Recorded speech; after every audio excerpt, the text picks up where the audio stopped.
તો સુરતમાં ભાઈ બીજે જ બનેવીએ શાળાની હત્યા કરી છે। ગરકંકાસમાં બનેવીએ શાળાને મોતને ઘાટ ઉતાર્યો।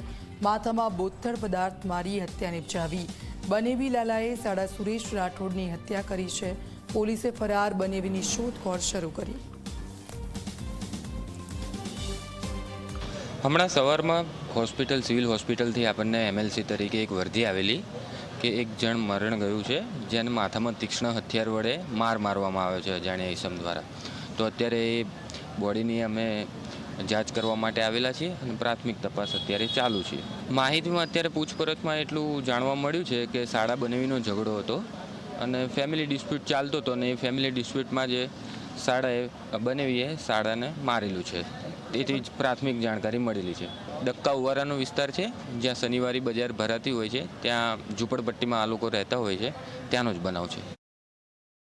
સુરત શહેરના અઠવા વિસ્તારમાં ભાઈ બીજના દિવસે જ બનેવીએ શાળાની હત્યા કરી નાખી છે। સીધા પરિવાર જે છે અહીં સિવિલ હોસ્પિટલ ખાતે આવ્યા છે, કારણ મૃતક યુવકને ગંભીર ઇજાઓ પહોંચતા સારવાર માટે લાયા હતા, પરંતુ તબીબોએ તેને મૃતક જાહેર કર્યો છે। હાલ જે મૃતક યુવક છે એમની બહેન છે, આપણે એમની જોડેથી સીધા વાત કરીશું। આપણે બેન, શું આખી ઘટના બની હતી તમારા ભાઈ સાથે? મારા ઘરવાળા છે ને મારી છોકરીને ખાલી એક તમાચો માર્યો, તો મારો ભાઈ એને કહેવા ગયો, એને એક તમાચો કે કેમ વાર તહેવારના દિવસે છોકરીને તું એ માર્યું, બસ એમાં આટલી બોલાચાલી થઈ। તે ધમકી આપી ગયો કે આ તમાચો તને બહુ ભારી પડે। બસ સવારે ઉઠ્યું ને એને હોટેલામાં મારી દીધું।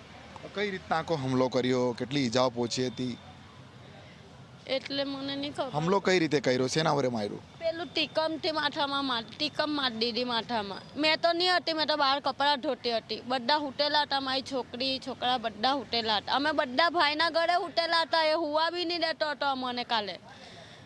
શું નામ છે તમારા પતિનું? તમારા ભાઈના પરિવારમાં કોણ કોણ છે? મારા ભાઈના પરિવારમાં ખાલી મારી મમ્મી જ છે, એક જ નવાઈનો પોયરો હતો, એ જ છે ખાલી મારા ભાઈનું, મારી મમ્મી જ, બીજું કોઈ નહીં, પપ્પો કોઈ જ નહીં। શું કહેશો, તમારા એકના એક ભાઈની તમારા જ પતિ હત્યા કરી નાખી છે, કઈ રીતના કાર્યવાહી માંગો? એને બહુ ખરાબ સજા આપજો, બસ એને બહુ ખરાબ સજા આપજો।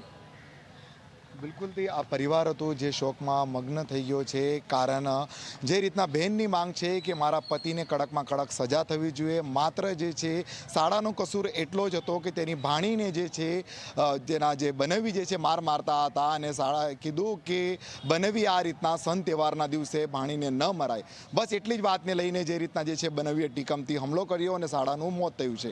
આ સમગ્ર ઘટનાને લઈને અઠવા પોલીસે હત્યાનો ગુનો નોંધ્યો છે અને કાયદેસરની કાર્યવાહી હાથ ધરી છે। પ્રશાંત ડિવરે, જે મીડિયા, સુરત।